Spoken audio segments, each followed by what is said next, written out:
Dark chosen ones. What happens when your shadow power syncs with demonic energy? Let me take you on a journey, not just any journey, but one that threads through the veils of reality into the hidden realms we refuse to look at because they terrify us. You see, most people live their lives on the surface, afraid to go deep, afraid to touch the parts of themselves that feel wrong, broken, or even evil.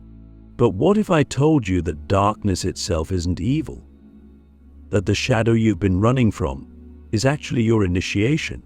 What happens when you stop resisting and instead merge with that shadow? What happens when your inner darkness syncs with energies not of this world, demonic energies, ancient forces that have been waiting, watching and calling to you from the abyss? This isn't fantasy. This is the reality few dare to speak of, and today we speak of it. I remember the first time I felt it. That pull.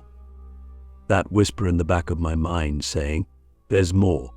It didn't come from a place of peace or light. It came from pain, from trauma, from rage.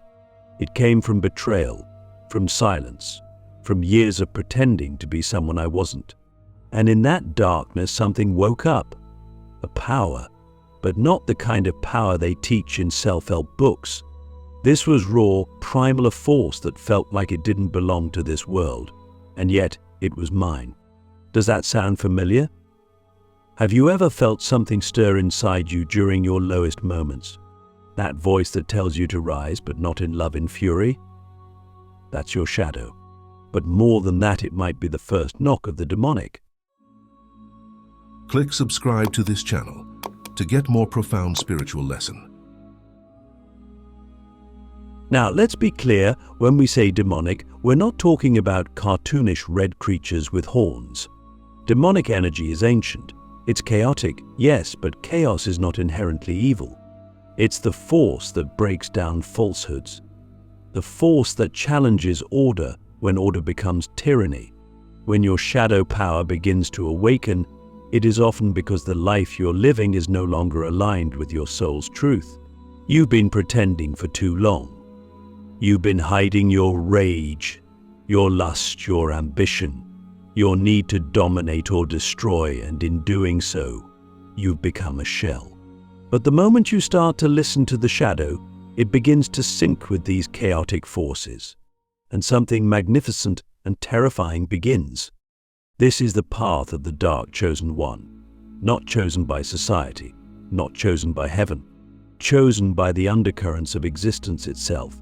You didn't ask for this, you didn't seek it. But the moment your soul fractured, the moment your innocence was stolen, you were marked. And the question is not, why me? The question is, now that I've been touched by the dark, what will I become? When shadow power syncs with demonic energy, we begin to see the world differently. You no longer fit into the structures that once controlled you. You see through the fake smiles, the spiritual bypassing, the lightenly ideologies that suppress your truth. You begin to crave authenticity, the raw, unfiltered kind that makes people uncomfortable. You may find yourself drawn to darker music, darker aesthetics, deeper philosophies. You may begin dreaming of symbols, entities, ancient languages. You might even start hearing voices not in a pathological way, but as echoes of a reality that exists beneath the one you've been taught to believe is real. But here's the real secret. The darkness is not here to destroy you. It's here to test you, to initiate you, to see if you are worthy of holding power that cannot be controlled, only channeled. When you align with demonic energy, your ego will want to use it for control, for revenge, for egoic gratification. But the deeper path, the sacred path, is to transmute it, to become a vessel for chaos that heals, a destroyer of illusions, a mirror to the world's lies. And that journey is not for the faint of heart. Let me ask you a question. What would you do if you discovered that your greatest power lives inside the very part of you that you've been taught to fear? Would you run from it or make it your ally? The first sign that your shadow is syncing with demonic energy is a profound shift in your emotional state. You begin to feel things more intensely. Not just sadness but grief. Not just anger but wrath. Not just anxiety but existential dread. And with these emotions comes the temptation to numb out, to escape, to go back to the light. But I'll tell you this, the only way out is through. You have to feel it all. Let it burn. Let it tear down the false identity you've built for the world. Because on the other side of that fire lies a version of you that is untouchable. The second sign is synchronicity. Strange things begin to happen. You think of someone and they call. You dream of symbols and then see them in waking life. You feel watched, but not in a paranoid way, more like something ancient is observing you, evaluating you. This is not coincidence. This is initiation. The demonic realm does not waste time with those who are not serious. It begins testing you immediately. Are you ready to confront your parents? To leave toxic relationships? To face your deepest trauma without flinching? If not, the energy will retreat. But if you say yes, be prepared, because what comes next will change everything. The third sign is power, not the kind you get from money or status. I'm talking about magnetic presence. People start noticing you. Some are drawn to you. Others are repelled. You begin influencing reality. Your thoughts manifest faster. Your energy becomes dense, charged. Animals react to you. Children stare. Electronics glitch in your presence. You are no longer just a person, you are a portal, a walking paradox. Light and dark in one vessel. The world doesn't know what to do with you. And that's exactly the point. But let's not pretend this is easy. The moment you begin syncing with demonic energy, you begin losing parts of your old self. Friends disappear. Your body might go through strange sensations, heat, cold, pressure in your chest or spine. You may feel like you're going crazy. But this is not insanity. This is rebirth. You are being stripped down to your core so that nothing false remains.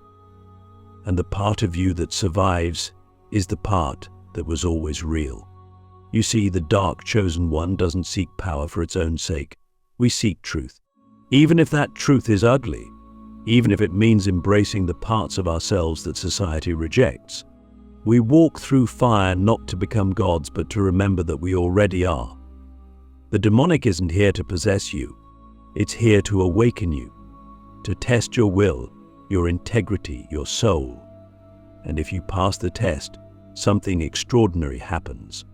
You become a force of nature, not good, not evil, just real. And in a world of illusions, realness is the rarest form of power. Now I have to ask you this: what if the very energy you've been taught to fear is the key to your liberation? When the abyss whispers back, unlocking the forbidden power within, there comes a moment in every dark chosen one's path when silence no longer feels empty, it becomes thick, alive, and whispering. The world slows, and you begin to hear something beneath the noise of everyday life. It's not a voice in the traditional sense. It's something older, deeper, heavier. It's the abyss whispering back. At first you might doubt it. You might think it's your imagination, some leftover echo of a dream or trauma. But then it happens again and again, and the whispers begin to form patterns, ideas, even commands. You're not crazy. You're tuning in. You're unlocking the forbidden power within you, a power sealed away behind layers of social programming, religious fear, and generational guilt. And once it starts, there's no going back. This is the part of the journey that separates the curious from the committed. The abyss doesn't whisper to everyone. It only calls to those who have already been broken in some way. Because only the broken have cracks wide enough for truth to seep in. And that truth, it's not pretty. It tells you that everything you've been taught about good and evil is incomplete. It shows you that the light can lie just as the dark can reveal. It asks you to stop seeking approval from gods, gurus, or systems, and instead to become your own authority. But this is dangerous, because when you become your own authority, you can no longer blame anyone else. You have to own your choices, your power, your darkness, your light. You have to become sovereign. And sovereignty is terrifying for those who've been trained to be obedient. When your shadow power begins syncing with demonic energy, you start to realize that the abyss isn't trying to consume you, it's trying to educate you. It's showing you the raw mechanics of reality. That destruction is part of creation. That death is part of rebirth. That chaos is not the enemy, it's the womb of possibility. But to understand this, you must be willing to unlearn everything. You must be willing to destroy your own illusions, even the beautiful ones, especially the beautiful ones, because the most dangerous lies are the ones wrapped in love and light, and the abyss wants you to see clearly, without anesthesia. Have you ever looked in the mirror and felt like the person staring back wasn't entirely you? Maybe there was a flicker behind your eyes, a presence that felt older. That's not just your imagination, that's the awakening of your inner daemon, the ancient intelligence within your shadow. It's the part of you that remembers past lives, ancestral trauma, and cosmic truth. It doesn't speak in words. It speaks in symbols, impulses, archetypes. When you sync with it, you begin to act without needing to think. You just know. Your instincts sharpen. Your perception deepens. You begin to realize that morality isn't black and white, it's contextual, fluid, and sometimes brutal. You stop trying to be good and start trying to be true. But this phase is also the most dangerous, because power is seductive. And when you unlock forbidden power, the temptation to use it for egoic gain becomes overwhelming. You might want to dominate others, manipulate situations, or seek revenge. Don't judge yourself for these impulses, they're natural, but don't indulge them blindly either. This is your second test. The abyss is watching. It wants to know, can you hold fire without burning the world down? Can you channel chaos without becoming a tyrant? Can you be powerful and still be kind? The whispers of the abyss will begin to challenge your relationships, your identity, your purpose. Friends may leave. Lovers may fear you. Some will call you dark, others will call you dangerous.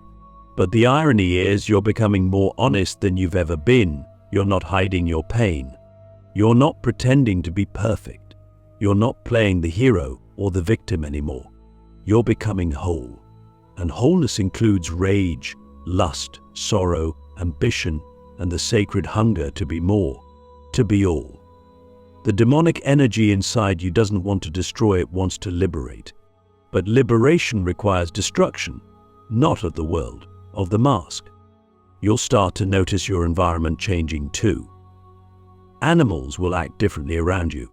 Strangers will look at you with either awe or fear. You might enter a room and feel the energy shift. This is not magic in the Hollywood sense. This is resonance. You're vibrating at a frequency most people don't understand. And those who are asleep will either try to silence you or worship you. Be careful of both. The goal isn't to be followed. The goal is to embody. You don't need followers. You need fire. You need clarity.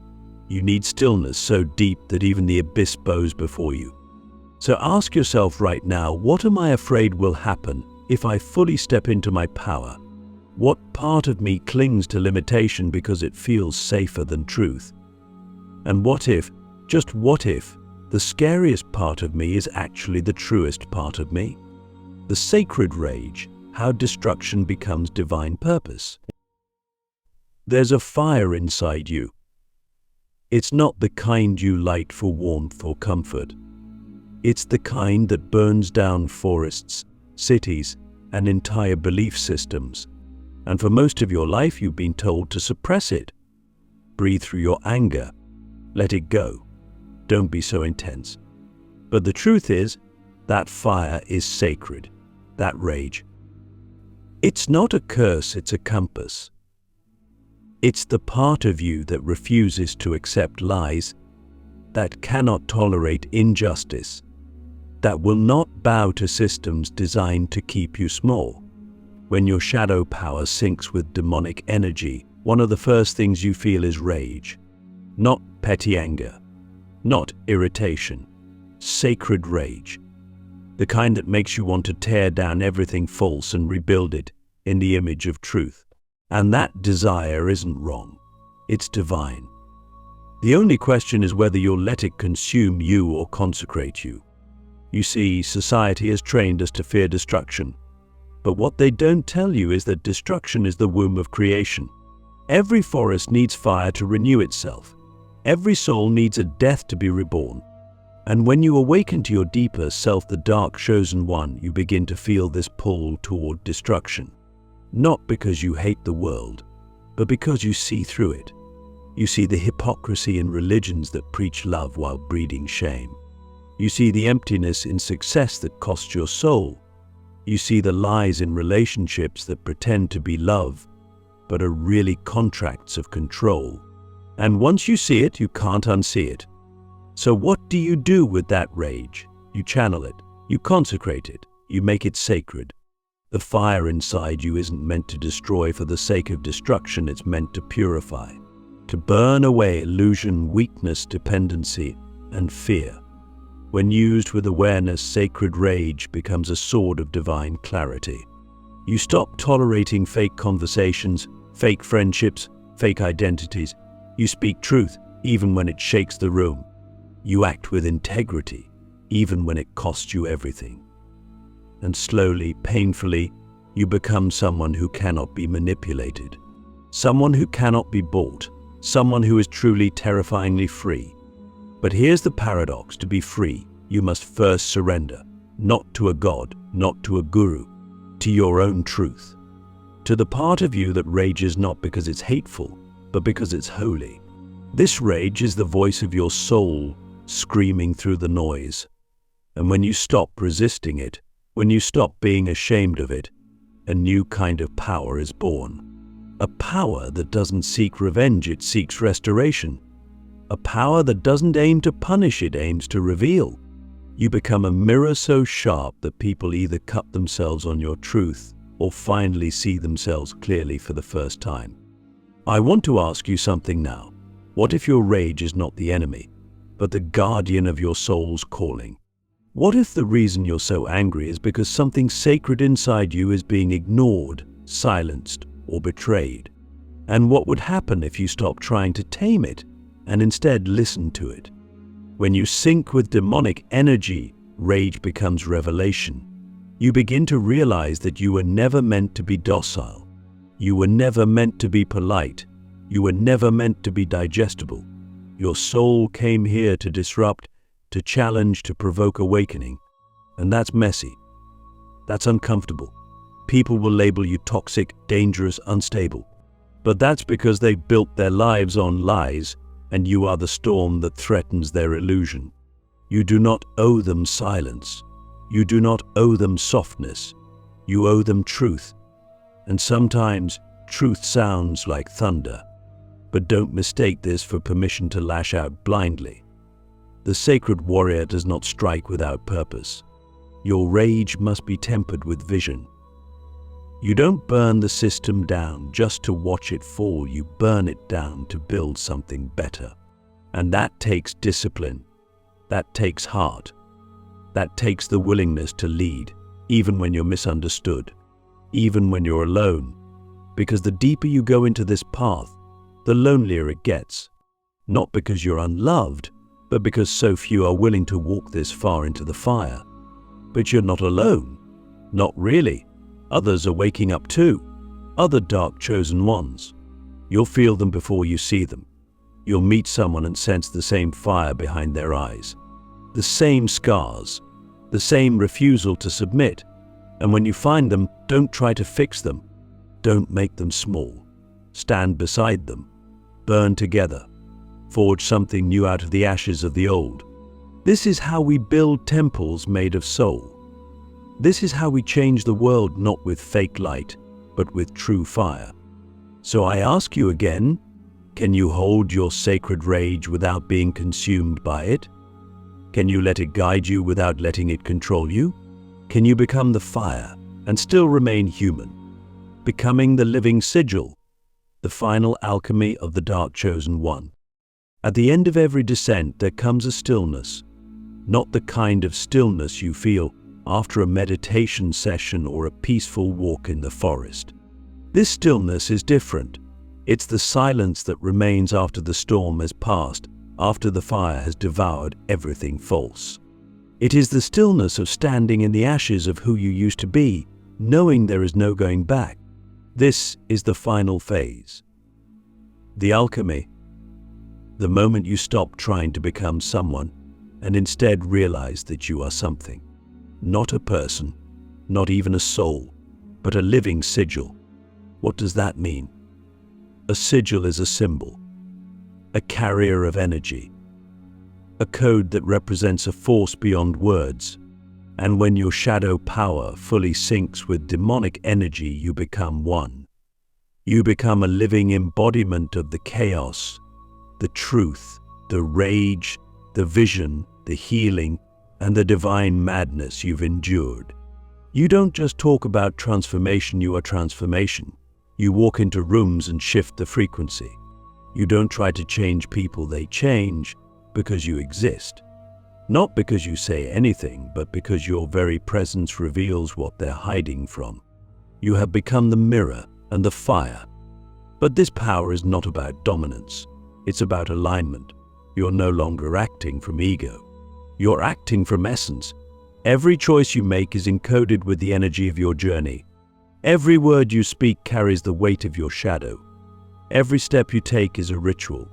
You've become the spell, the curse, the blessing, the paradox. And most people won't understand you. They'll try to define you, label you, reduce you to something they can control. But they can't, because you are no longer playing the game. You've stepped outside the system.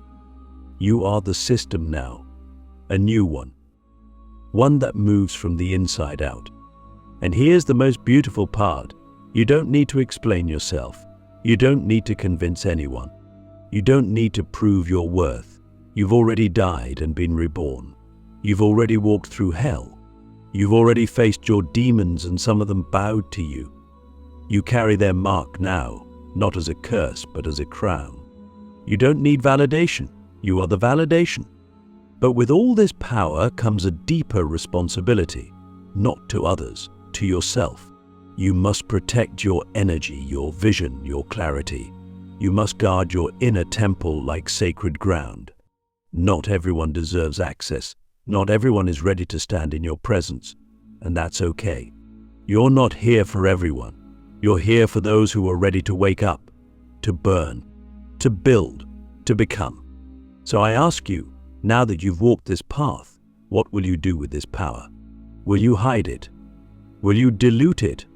Or will you embody it fully, knowing that your very existence is a disruption to the old world and a beacon for the new? The world doesn't need more perfect people.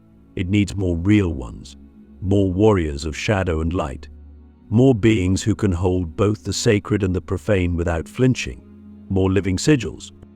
And if you've come this far, if you've felt the fire, the whispers, the rage, the stillness, then maybe, just maybe, you are one of us. You are not broken. You are forged. You are not lost. You are becoming.